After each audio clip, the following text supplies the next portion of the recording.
Delhi high court की पूर्व जज जस्टिस रेखा शर्मा ने भारतीय न्यायपालिका के सबसे कमजोर और शर्मनाक पहलू पर टॉर्च मार दिया है। जी हां, अपने एक लेख में पूर्व महिला जज ने सुप्रीम कोर्ट के जैसे रवैये को उजागर किया है। वो बताता है कि भारत की न्यायपालिका में उच्च स्तर पर बहुत भयंकर बीमारी लगी हुई है और ये बीमारी इतनी भयंकर है कि दुनिया के सबसे बड़े लोकतंत्र के लिए शायद सबसे बड़ा खतरा बन चुकी है। हाईकोर्ट की पूर्व महिला जज ने जो कहानी प्रस्तुत किया है वो कहानी स्पष्ट रूप से न्यायपालिका पर सत्ता के प्रभाव का रिजल्ट दिखाती है। यानी अगर आपने ध्यान से पूरे मामले को देख लिया तो फिर इस बात में कोई संदेह नहीं रहेगा कि पिछले दिनों विदेशी धरती पर सुप्रीम कोर्ट के ही वरिष्ठ अधिवक्ता प्रशांत भूषण जो आरोप लगा रहे थे कि सुप्रीम कोर्ट में जो जज चीफ जस्टिस बनने की कतार में उनके बच्चों को जेल भेजने की धमकी देकर गुजराती जोड़ी न्यायपालिका पर कंट्रोल कर रही है, ये बात एकदम सच नजर आती है। और समझने वाली बात यह भी है कि अभी हम जिस पूर्व जज की लेखनी आपके सामने रखने जा रहे हैं, जिन्होंने न्यायपालिका के सबसे क्रूर और गंदे चेहरे को जनता के सामने रखा है, वो खुद न्यायपालिका की हिस्सा रही है और हाल ही में रिटायर हुई।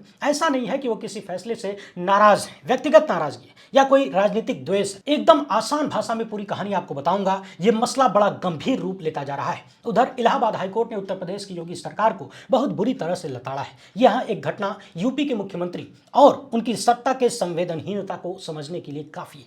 आपको यकीन नहीं होगा कि जो काम यूपी की सरकार ने किया है वो कोई आम इंसान कर सकता है क्या। इसके साथ ही बात करेंगे एक आरटीआई खुलासे की जो प्रधानमंत्री मोदी से जुड़ा हुआ है। बड़का वाला झूठ पकड़ा गया है और आखिर में चर्चा होगी गोदी मीडिया के दो चेहरों की। एक है रूबिका लियाकत और दूसरे हैं अर्नब गोस्वामी। इन दोनों का पाकिस्तान से संबंधित जो कांड सामने आया है, यकीन मानिए उससे ज्यादा शर्मनाक कुछ हो नहीं सकता। इन्होंने जो किया है, जो आरोप लगे हैं, उसका आधा प्रतिशत भी यदि कोई स्वतंत्र पत्रकार कर दे, विपक्षी नेता कर दे, तो अब तक वो जेल में होता, उसके घर पर बुलडोजर चल चुका होता, वो देशद्रोही बन चुका होता। गोदी मीडिया के इन दो लपटझंडिसों का कांड जरा ध्यान से सुनिएगा। इन दोनों ने पूरी दुनिया में भारत की नाक एक बार फिर से कटवा दिया है। आगे बढ़ने से पहले आप सभी से एक छोटी सी अपील है। पहली बार है तो चैनल को सब्सक्राइब करके घंटी बजा दीजिएगा टन से। हर एक वीडियो को लाइक और शेयर करना जरूरी होता है, तभी आपका ये चैनल मजबूत होगा। इसके अलावा आपको पता है कि हम किसी धन्ना सेठ या राजनीतिक दल के दम पर नहीं चलते, तभी उन मुद्दों पर खुल के बात हो पाती है जिन्हें छुपाने के लिए गोदी मीडिया को पैदा किया गया है। और गोदी मीडिया इतना आगे निकल चुका है कि वो पैसे देकर भारत को गाली दिलवाने लगा है। जी हाँ, बिल्कुल सही सुन रहे हैं आप। हमारा काम पसंद आता हो तो जल्द से जल्द इस चैनल को ज्वाइन कर लीजिए ताकि आपकी आवाज मजबूत रहे। अब सबसे पहले बात दिल्ली हाईकोर्ट की पूर्व जज जस्टिस रेखा शर्मा की उस लेख की कर लेते हैं जिसमें उन्होंने भारतीय न्यायपालिका को और वर्तमान परिस्थितियों को पूरी तरह से एक्सपोज कर दिया है। इनके लेख का शीर्षक है न्याय, भाषण और चयनात्मक आक्रोश, सर्वोच्च न्यायालय की अवमानना दुविधा। यानी न्यायालय के भीतर न्याय कितना मिल रहा है, भाषण कैसा चल रहा है और किस तरीके से चुन चुनकर यानी चयनात्मक ढंग से सेलेक्टिव तरीके से गुस्सा जाहिर किया जा रहा है। सुप्रीम कोर्ट खुद ही नहीं समझ पा रहा कि कौन से मामले में उसकी अवमानना हुई है और किसमें नहीं हुई है। इशारों में पूर्व जस्टिस रेखा शर्मा ने होने वाले भारत के चीफ जस्टिस के बारे में जो कहा है उसे सुनकर सब कुछ साफ हो जाएगा, इसलिए टकटकी लगाकर सुनते जाइए। हमने पिछली वीडियो में आपको बताया था कि किस तरीके से पिछले दिनों चंडीगढ़ के एक पत्रकार अजय शुक्ला के खिलाफ सुप्रीम कोर्ट के चीफ जस्टिस ने स्वतः संज्ञान लेते हुए आपराधिक अवमानना की कार्यवाही शुरू की। पत्रकार अजय शुक्ला पर आरोप था कि उन्होंने कथित तौर पर सर्वोच्च न्यायालय के कुछ वरिष्ठ न्यायाधीशों के खिलाफ तीखी और निंदनीय टिप्पणी की थी। इस पर chief justice B R Gavai की पीठ ने कहा कि संविधान प्रत्येक नागरिक को बोलने और अभिव्यक्ति की स्वतंत्रता का अधिकार देता है, लेकिन यह उचित प्रतिबंधों के अधीन है और ऐसा अधिकार किसी को न्यायाधीश को बदनाम करने या न्यायपालिका की संस्था को बदनाम करने की अनुमति नहीं देता है। यानी बोलिए लेकिन किसी को बदनाम मत करिए। इतना बोलने के बाद अदालत ने निर्देश दिया कि वीडियो को हटा दिया जाए। वीडियो अब प्लेटफॉर्म पर उपलब्ध तो नहीं है, लेकिन बहुत लोगों ने देखा था, तो पता चलता है कि इसमें जस्टिस सूर्यकांत जो कि होने वाले चीफ जस्टिस हैं भारत के और रिटायर्ड जस्टिस बेला त्रिवेदी के खिलाफ कुछ कथित आपत्तिजनक टिप्पणियां हैं। अब पूर्व जस्टिस रेखा शर्मा जो लिख रही हैं, जरा ध्यान से सुनिए। इनका कहना है कि यह बात कही जा सकती है कि सुप्रीम कोर्ट या किसी भी न्यायिक अदालत की गरिमा, उसके सम्मान की रक्षा हर व्यक्ति को करनी चाहिए, मगर हां, अदालत के निर्णय और न्यायाधीश के आचरण की निष्पक्ष आलोचना भी होनी चाहिए। शर्त यह है कि वह सद्भावनापूर्ण हो, सटीक तथ्यों के आधार पर की गई हो। सुप्रीम कोर्ट का यह भी कर्तव्य है कि वो इसको भी समान रूप से संरक्षित करे। यानी इनके कहने का मतलब यह है कि न्यायालय और न्यायाधीश का सम्मान करना सबकी जिम्मेदारी है, करना चाहिए, मगर साथ ही साथ न्यायालय से जो निर्णय निकल रहा है और न्यायाधीश लोगों का जो आचरण है, जो उनकी हरकतें हैं, उसकी आलोचना का संरक्षण भी जरूरी है, लेकिन वो तरीके से होना चाहिए। उसकी आलोचना भी जरूरी है, सटीक आधार पर होनी चाहिए, ऐसे नहीं कि कोई भी मुंह उठाकर कुछ भी बोलता चले। जस्टिस रेखा शर्मा लिखती हैं कि सुप्रीम कोर्ट को अधिकार है कि वो इस तरह से आपराधिक अवमानना की कार्यवाही शुरू करे, मगर यहीं पर एक थोड़ी सी पुरानी घटना याद आ जाती है, जहां भारतीय जनता पार्टी यानी सत्ताधारी दल के लोकसभा सदस्य निशिकांत दुबे ने उस वक्त के चीफ जस्टिस संजीव खन्ना के खिलाफ बेहद आपत्तिजनक और दुर्भावनापूर्ण टिप्पणी की थी। भाजपा सांसद ने कह दिया कि भारत में जितने भी गृह युद्ध हो रहे हैं उन सब के लिए देश के चीफ जस्टिस संजीव खन्ना जिम्मेदार है। यह भी कह दिया कि इस देश का सुप्रीम कोर्ट देश को अराजकता की तरफ ले जा रहा है। पूर्व जस्टिस रेखा शर्मा लिखती हैं कि ये टिप्पणियां न केवल बेहद जहरीली हैं बल्कि अपमानजनक भी थी। साथ ही साथ इसमें हमारी न्यायिक प्रणाली की नींव को हिला देने और न्यायपालिका में लोगों के विश्वास को खत्म करने की क्षमता भी थी। ये लगभग इस निंदा की तरह है, यानी दिल्ली हाई कोर्ट की पूर्व जज महिला जज कह रही हैं कि भाजपा सांसद निशिकांत दुबे ने भारत की सबसे बड़ी अदालत और वहां पर बैठे सबसे बड़े जज यानी सबसे सीनियर जज के बारे में जो कहा वो बहुत ही जहरीला था, अपमानजनक था, न्यायपालिका की नींव को हिला देने वाला था और लोगों के भरोसे को तोड़ने वाला था, ईश्वर की निंदा के समान था। मगर फिर भी न्यायपालिका के प्रमुख को इस तरह से निशाना बनाए जाने के बाद चौतरफा सन्नाटा बना रहा, हर तरफ चुप्पी छाई रही। किसी भी न्यायाधीश ने दोषी सांसद के खिलाफ कोई स्वतः संज्ञान नहीं लिया, कोई आपराधिक अवमानना नोटिस तक जारी करना उचित नहीं समझा। इसके बाद सुप्रीम कोर्ट बार एसोसिएशन ने अपनी आवाज उठाई और अटॉर्नी जनरल से यानी सरकार के वकील से निशिकांत दुबे के खिलाफ अवमानना कार्रवाई शुरू करने के लिए सहमति मांगी। मगर हुआ क्या, सरकार के वकील ने न तो खुद से कोई एक्शन लिया और न ही बार एसोसिएशन के अनुरोध पर भी कोई एक्शन लिया और इनकार भी नहीं किया, यानी सब कुछ सुनकर चुपचाप बैठ गया। जबकि देश के पहले विधि अधिकारी यानी न्यायपालिका के मुखिया के रूप में बैठे व्यक्ति की गरिमा और उसकी महिमा को, उसके सम्मान को बनाए रखने की जिम्मेदारी अटॉर्नी जनरल की थी और वो भी न्यायपालिका के अभिन्न अंग है, उन्हें एक्शन लेना चाहिए था, मगर उन्होंने कुछ भी नहीं किया। सोचिए, देश के सबसे बड़े जज के बारे में भाजपा सांसद ने इतनी अनर्गल टिप्पणियां की, बिल्कुल स्पष्ट था इसमें कुछ भी सोचना समझना पढ़ना लिखना नहीं था, जांच की कोई आवश्यकता नहीं थी। फिर भी सुप्रीम कोर्ट के बार एसोसिएशन ने सरकार के सबसे बड़े वकील कहे जाने वाले को एक्शन लेने के लिए कहा, फिर भी कुछ नहीं हुआ। इसलिए मैं बार बार कहता हूं कि भाजपा में कोई भी नेता अपने मन से अनर्गल टिप्पणियां, विवादित टिप्पणियां नहीं करता है, गालियां नहीं देता है, उसमें सबकी सहमति होती है, नीचे से लेकर ऊपर वालों तक, वरना निशिकांत दुबे के खिलाफ कार्रवाई हुई होती। मध्य प्रदेश का वो मंत्री जिसने कर्नल सोफिया को आतंकवादियों की बहन बुलाया, उसके खिलाफ कार्रवाई हुई होती। वो नेता जिसने भारत की सेना के बारे में कहा कि सब मोदी के चरणों में लोटे हुए हैं, नतमस्तक हैं, उस पर भी कार्रवाई हुई होती। मगर कार्रवाई तब होती ना जब ऊपर वालों को ये चीजें अच्छी न लगती, गलत लगती। जब सबकी सहमति होगी तो कार्रवाई कौन करेगा? जस्टिस रेखा शर्मा लिखती हैं कि जब अटॉर्नी जनरल ने भी कोई कार्रवाई नहीं की तो अंत में चीफ जस्टिस संजीव खन्ना को खुद ही दुबे जैसों को करारा जवाब देना पड़ा। सांसद के खिलाफ अवमानना की कार्रवाई की मांग वाली याचिका को उन्होंने खारिज कर दिया और बहुत ही संतुलित और गरिमापूर्ण तरीके से जवाब दिया। चीफ जस्टिस ने कहा कि भाजपा सांसद की टिप्पणियां बेहद गैर जिम्मेदाराना थीं और ऐसी टिप्पणियां करके वो लोगों का ध्यानाकर्षण चाहते थे, ऐसा नजर आता है। चीफ जस्टिस ने लिखा कि अदालतें फूलों की तरह नाजुक नहीं हैं जो ऐसे बेतुके बयानों के सामने मुरझा जाएं। हमें नहीं लगता कि जनता की नजरों में अदालतों का भरोसा और विश्वसनीयता डगमगा जाएगी इन चीजों से। दिल्ली हाईकोर्ट की पूर्व जज रेखा शर्मा लिखती हैं कि इस तरह से करारा जवाब देने के लिए जस्टिस संजीव खन्ना का बधाई के पात्र हैं। अब आगे की कहानी सुनिए। इन्होंने लिखा कि सुप्रीम कोर्ट बार एसोसिएशन ने जस्टिस बेला त्रिवेदी को विदाई नहीं दी। चीफ जस्टिस ने इस पर नाराजगी जताई। कहा गया कि परंपरा का पालन किया जाना चाहिए था। पहली बार सुप्रीम कोर्ट में यह परंपरा टूटी है। कहा जाता है कि बार जजों का जज होता है, यानी अदालत का जो दो प्रमुख अंग हैं, बार और बेंच, उनमें बार जजों का जज होता है और जजों के जज ने जस्टिस बेला त्रिवेदी को विदाई देने से मना कर दिया। सवाल यह है कि आखिर ऐसी नौबत आई क्यों?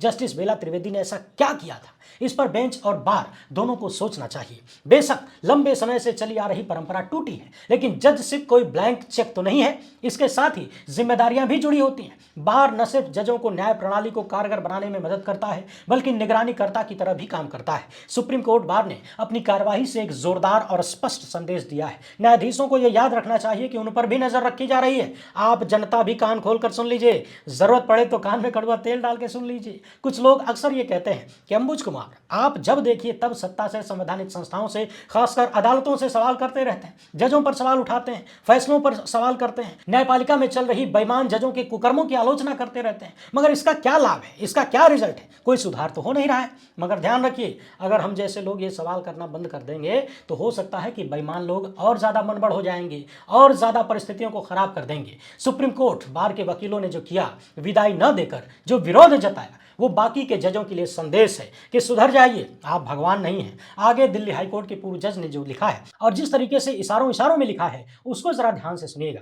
इन्होंने लिखा है कि इशारा जस्टिस सूर्यकांत की तरफ है, जो होने वाले चीफ जस्टिस हैं, जिनके बारे में बहुत सारी अटकलें चल रही हैं, बहुत लंबी लंबी कहानियां चल रही हैं। आगे उस पर विस्तार से बात करते रहेंगे। फिलहाल इन्होंने लिखा है कि हो सकता है कि किसी मामले में आप ऑक्सफोर्ड से पढ़े किसी प्रोफेसर द्वारा अंग्रेजी में लिखे गए कॉलम के किसी संदिग्ध या छिपे हुए अर्थ को समझने में विफल हो जाएं और उसे समझने का काम किसी पुलिस अधिकारी पर छोड़ दें। यानी कह रही हैं कि प्रोफेसर महमूदाबाद ने जो फेसबुक पोस्ट लिखा था, बहुत पढ़े लिखे आदमी हैं, उनकी अंग्रेजी आप नहीं समझ पाए, इसलिए पुलिस अधिकारियों को लगा दिया कि भैया तुम समझ के बताओ। वैसे ये बात हमने पिछली वीडियो में उठाया था कि सुप्रीम कोर्ट के होने वाले चीफ जस्टिस एक प्रोफेसर की सामान्य अंग्रेजी अगर नहीं समझ पा रहे हैं तो वो आईपीएस अधिकारी क्या समझेंगे? क्या वो सुप्रीम कोर्ट के जजों से, चीफ जस्टिस जो होने वाला है उससे ज्यादा अंग्रेजी जानते होंगे, उनसे ज्यादा पढ़े लिखे हैं? और फिर सवाल ये था कि जब इतने बड़के बड़के लोग सामान्य से अंग्रेजी नहीं समझ पाए तो उस पुलिस अधिकारी को कैसे समझ आ गया जिसने एफआईआर लिख लिया और जिसने गिरफ्तार किया, जिसने शिकायत की? बहरहाल ये सब अमृतकाल का रिजल्ट है। पूर्व जस्टिस रेखा शर्मा लिख रही हैं कि माना कि आप प्रोफेसर की फेसबुक पोस्ट को जांचने के लिए कमेटी बना दी है, मगर आप मध्य प्रदेश के उस मंत्री के खिलाफ कार्रवाई नहीं कर पाए जिसने एकदम सरल भाषा में, समझने लायक हिंदी में बेहद आपत्तिजनक टिप्पणियां दिया था। ये चौंकाने वाला है। यहां बात हो रही है मध्य प्रदेश के उस मंत्री की जिसने कर्नल सोफिया कुरैशी को आतंकवादियों की बहन बुलाया था। यानी प्रोफेसर की अंग्रेजी भले सुप्रीम कोर्ट के जज नहीं समझ पाए हों, जस्टिस सूर्यकांत और उनके सहयोगी जज नहीं समझ पाए हों, हो सकता है अंग्रेजी बहुत कठिन लग गई हो, मगर भाजपाई मंत्री ने तो एकदम विशुद्ध हिंदी में बोला था। भारतीय सेना की एक महिला अधिकारी को आतंकवादियों की बहन बुलाया था धर्म के आधार पर, वहां भी आप कार्रवाई नहीं कर पाए, तो मामला चौंकाने वाला हो जाता है। और जस्टिस रेखा शर्मा लिखती हैं कि ऐसे मामलों में बार को अपनी भूमिका निभानी होती है। अगर बार अपनी भूमिका निभाता है तो कोई विरोध नहीं होना चाहिए। वैसे एक बात याद दिला दें, पहले भी दर्जनों बार बोला है, एक बार फिर से बोल रहा हूं, सुन लीजिए कि अदालतों में चल रही गड़बड़ियों को, कथित भ्रष्टाचार को अगर मिटाना है, कम करना है, तो इस देश के वकीलों को आगे आना होगा। सनद रहे कि अंग्रेजों के यहाँ वकालत पढ़कर इस देश के वकीलों ने अंग्रेजों को ही खदेड़ दिया भारत से। स्वतंत्रता संग्राम में वकीलों की भूमिका बहुत बड़ी थी। एक बार फिर से न्यायपालिका में व्याप्त भयंकर भ्रष्टाचार, जिसके प्रमाण आए दिन सामने आ रहे हैं, इनसे निपटने के लिए देश के वकीलों को आगे आना होगा, आना ही होगा। देखते रहिए कब देश के वकील वकालत को धंधे से अलग, देश के प्रति अपनी जिम्मेदारी के रूप में भी समझते हैं। बहुत सारे लोग समझ भी रहे हैं, मगर ज्यादातर को समझना पड़ेगा। उधर उत्तर प्रदेश की योगी सरकार और मुख्यमंत्री योगी आदित्यनाथ, ऐसा लगता है कि इनका वही कर्म है, वही मंत्र चल रहा है कि वर मरे चाहे कन्या, दक्षिणा से काम है। उत्तर प्रदेश की जनता मरती रहे, लोग परेशान होते रहे, इनको खाली अपनी कुर्सी से मतलब है। याद करिए, कुंभ में जब भगदड़ हुई तो पहले इन्होंने कई घंटे तक स्वीकार ही नहीं किया कि कोई भगदड़ हुई है। झूठ पर झूठ, झूठ पर झूठ बोलते रहे, फैलाते रहे। मरने वाले के आंकड़ों को लेकर भी बहुत सारे सवाल उठे और अब इलाहाबाद हाईकोर्ट ने योगी सरकार को जोरदार फटकार लगाया है। मौतों की रिपोर्ट मांगी है और कई सारे सवाल पूछे हैं। पूछा है कि भगदड़ में जान गंवाने वालों को अब तक मुआवजा क्यों नहीं दिया। वेकेशन बेंच के जस्टिस सौमित्र दयाल सिंह और संदीप जैन की पीठ ने उदय प्रताप सिंह की याचिका पर सुनवाई किया और कहा कि सरकार का रवैया अस्थिर है और नागरिकों की पीड़ा के प्रति उदासीन है। सोचिए, इससे ज्यादा शर्मनाक किसी सरकार के लिए क्या हो सकता है, लोकतंत्र की सरकार के लिए। अदालत बोल रही है कि आप अपने नागरिकों के प्रति उदासीन हैं, उनकी पीड़ा के प्रति उदासीन हैं। नेता लोग झूठ झपाट बोल के जनता की सेवा के नाम पर सत्ता में आ जाते हैं, फिर खुद तो मेवा खाते हैं और जनता को गुदड़ी लेवा भी नसीब नहीं हो पाता। यहां तक कि मौतों के बाद भी संवेदनहीनता बनी हुई है।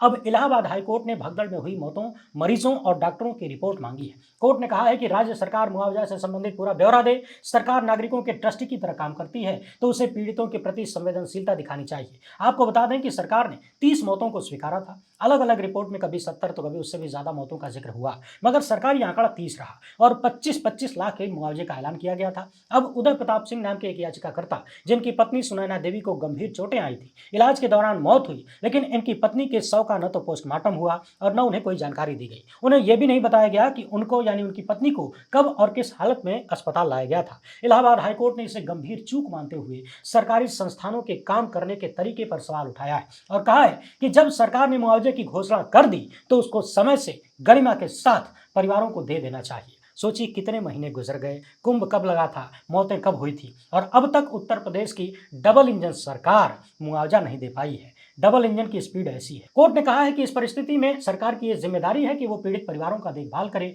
उनकी सहायता करे। मगर आप तो जानते हैं कि ऐसी डांट फटकार लताड़ का भाजपाई सरकारों पर कोई असर नहीं होता है। बहुत मोटी चमड़ी है। जब इस सरकार को और सरकार के मुखिया को दिन रात नफरती भाषण और झूठ सपाट बोलने से फुर्सत मिले, तब तो लोगों के दुखों के बारे में सोचा जाएगा। अच्छा, बात जब झूठ झपाट की आई गई तो एक नजर इधर भी दौड़ाइए। आरटीआई कार्यकर्ता हैं कुणाल शुक्ला, इनका ट्वीट देखिए। इन्होंने लिखा है कि प्रधानमंत्री ने पाली 2.5 फुट की पुंगनुर गाय, इसी का दूध पीते हैं। दिसंबर 2024 में इस बात को लेकर कई खबरें बनी। गोदी मीडिया तो कई दिन तक इस पर डुगडुगी बजाते रहा। मैंने सोचा कि आरटीआई लगाकर जरा पूछ लिया जाए कि प्रधानमंत्री निवास में कितनी गायें हैं और इसके रखरखाव पर कितना खर्चा आता है। तो प्रधानमंत्री कार्यालय के जन सूचना अधिकारी का जवाब पढ़कर लगता है कि प्रधानमंत्री के निवास में एको गाय नहीं है। वैसे आप लोग इसे झूठ मत समझिएगा। हो सकता है कि जब जन सूचना अधिकारी जवाब लिख रहा हो तो उस समय गैया चरने गई हो, महामानव हो सकता है पकड़ के चराने ले गए हो, इसलिए जवाब में कुछ नहीं बताया गया। आइए अब जब प्रधानमंत्री की पालतू गाय नहीं मिल पाई है तो पालतू दूसरे जानवरों की बात कर लेते हैं। इन दोनों की सुनकर अजीब लग रहा होगा कि मैंने इन्हें जानवर क्यों कहा। सही कहा जाए तो उन्हें जानवर कहना भी जानवरों की बेइज्जती है। इनके कांड ही ऐसे सामने आए हैं। आपको पता है कि पहलगाम घटना के बाद, ऑपरेशन सिंदूर के बाद या उसके आसपास पाकिस्तान के कई ट्विटर हैंडल भारत में बैन किए गए। यानी भारत में उनकी पहुंच न हो, इसे सुनिश्चित किया गया। मगर अपना धंधा चलाते रहने के लिए, पाकिस्तान के नाम पर भारतीयों का खून उबालते रहने के लिए गोदी मीडिया की मशहूर लपटझंडिस, इस महिला लपटझंडिस ने कोई जुगाड़ लगाकर पाकिस्तान के एक पत्रकार का ट्वीट निकाला और इसे भारत में दिखाया, यानी प्रसारित किया। जो चीज भारत सरकार ने प्रतिबंधित किया है उसे मैडम 3-5 वाला जुगाड़ करके पहले लेके आती हैं, फिर भारत में फैलाती हैं। इसका कारण मात्र एक नजर आता है कि गोदी मीडिया का काम पाकिस्तान के बिना चल ही नहीं सकता। इसीलिए बार बार सवाल होता है कि मुसलमान पाकिस्तान और कब्रिस्तान न होता तो ये गोदी मीडिया वाले और नफरती चिंटू करते क्या, इनका क्या होता। सवाल यह है कि भारत सरकार जिन चीजों को पाकिस्तान से भारत आने में रोकना चाहती है, ये मैडम को क्या चुल्लू मची थी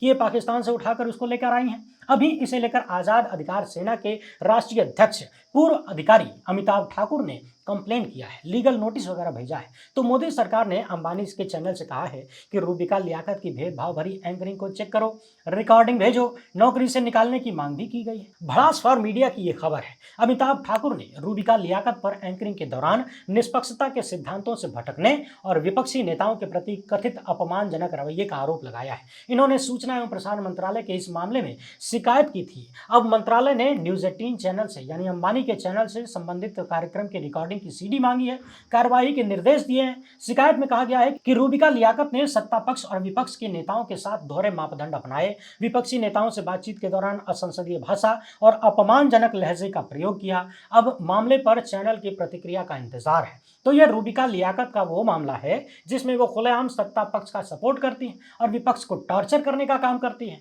जो कि गोदी मीडिया के ज्यादातर लोग करते हैं, सारे लपटझंडिस करते हैं, यही तो उनका काम है। मगर ज्यादा चिंताजनक वो मामला है जिसमें पाकिस्तान के प्रतिबंधित पत्रकार का ट्वीट रूबिका लियाकत निकाल के भारत में शेयर करती हैं, वो भी जुगाड़ लगाकर, अवैध वाला। पहले तो प्रतिबंधित चीज लेकर आए और फिर उसे भारत में प्रचारित भी किया। देखना है कि क्या कार्रवाई होती भी है कि नहीं। वैसे गोदी मीडिया के लपटझंडिसों का पाकिस्तान प्रेम कोई नया तो है नहीं। एक वो भी है, पूछता है भारत वाला। इनका भी कुछ ऐसा ही कांड सामने आ रहा है। बड़े गंभीर आरोप लगे हैं। सोशल मीडिया पर कुछ वीडियो वायरल हैं, जैसे कि ये वाला। इसे इतिहासकार और पत्रकार अशोक कुमार पांडे ने शेयर किया है और लिख रहे हैं कि भारत सरकार को जांच करनी चाहिए कि क्या सचमुच भारतीय मीडिया चैनलों ने फेक न्यूज फैलाने के साथ साथ भारत को गाली देने के लिए पाकिस्तानियों को बड़ी रकम चुकाया है। यानी गोदी मीडिया पैसे देकर भारत को गाली दिलवा रहा है, वो भी पाकिस्तानियों से। इस वीडियो में जो व्यक्ति आपको दिख रहे हैं वो कह रहे हैं कि अर्नब गोस्वामी पाकिस्तानियों को पैसे देकर कहता है कि इंडिया को गाली दो। आदमी भी चौंक गया सुनकर कि इंडियन टीवी चैनल वाला पैसा दे रहा है कि इंडिया को गाली दो। किसी से बातचीत की चर्चा ये आदमी कर रहा था, कहता है कि फला आदमी ने हमसे कहा कि अर्नब गोस्वामी पैसे देता है कि इंडिया को गाली दो और हम खूब पैसा पाते भी हैं, गाली देते हैं। इनका कहना है कि मैंने पूछा कि गाली क्यों दिलवाता है वो पैसे देकर, तो जवाब मिलता है कि देखिए, 3 मिनट पाकिस्तानियों को दिया जाता है कि भारत को गाली दो, गरियाओ। इसके बाद 10 मिनट भारतीयों को दिया जाता है कि तुम पाकिस्तान को गाली दो। इसके बाद इसके चैनल की रेटिंग ऊपर हो जाती है। यानी मुर्गा लड़ाई होती है, पैसे देकर लोगों को लड़ाया जाता है अंधभक्तों को टोपी पहनाने के लिए कि देखो पाकिस्तान वाला 3 मिनट गरियाया और भारत वाला 10 मिनट गरिया के वीर हो गया, जीत गया। ये पाकिस्तानी व्यक्ति कह रहा है कि उसने कह दिया कि रावलपिंडी तबाह हो गया। मैंने जाके रावलपिंडी की वीडियो बनाई, शेयर किया। अब अर्नब गोस्वामी कोई जर्नलिस्ट तो है नहीं कि उसकी बातों पर जवाब दिया जाए। जरा सोचिए, इससे ज्यादा घटिया और शर्मनाक देशद्रोह का काम क्या हो सकता है। यह अपना चैनल चलाने के लिए अर्नब गोस्वामी पाकिस्तानियों को पैसे देकर भारत को गाली दिलवा रहा है। क्या इस बात की जांच नहीं होनी चाहिए? और इससे भी ज्यादा शर्मनाक बात यह है कि भारत के प्रधानमंत्री ऑन कैमरा ये बात स्वीकार करते हैं, कर चुके हैं कि वो अर्नब गोस्वामी का चैनल देखते हैं, जब भी समय मिलता है तो देखते हैं। याद रखिएगा, अर्नब गोस्वामी के व्हाट्सएप चैट से ही पता चला था कि पुलवामा हमले के दौरान ये व्यक्ति जश्न में था। कई जगह तो ये भी आरोप सामने आए कि इन्हें बहुत सारी ऐसी जानकारी पहले से थी जो नहीं होनी चाहिए थी। अब आप दर्शक बताइए कि ऐसे लोगों के साथ क्या होना चाहिए? क्या इनकी जांच नहीं होनी चाहिए? क्या इससे ज्यादा गंभीर मामला कुछ हो सकता है? ये लोग जो दिन रात दूसरों को देशभक्ति का सर्टिफिकेट बांटते हैं, वो खुद ऐसे ऐसे गंदे आरोपों से घिरे हैं। क्या इस देश में कोई अदालत है, कोई संस्था है जो इस तरह के लपटझंडिसों की जांच करे? स्वतंत्र पत्रकारों के यहाँ छापेमारी के लिए कभी ईडी, कभी सीबीआई, कभी इनकम टैक्स को दौड़ा दिया जाता है। क्या ऐसे सत्ता के दलालों के खिलाफ कोई भी जांच करने वाला है? क्या इस देश में कोई सुप्रीम कोर्ट है, कोई चीफ जस्टिस है, कोई संस्था बची है क्या जो जांच करके इन्हें सजा दे? वीडियो पसंद आई हो तो ज़्यादा से ज़्यादा लोगों तक पहुंचाएं। पहली बार है तो चैनल को सब्सक्राइब कर लीजिए। हमसे जुड़ने के लिए बहुत बहुत धन्यवाद।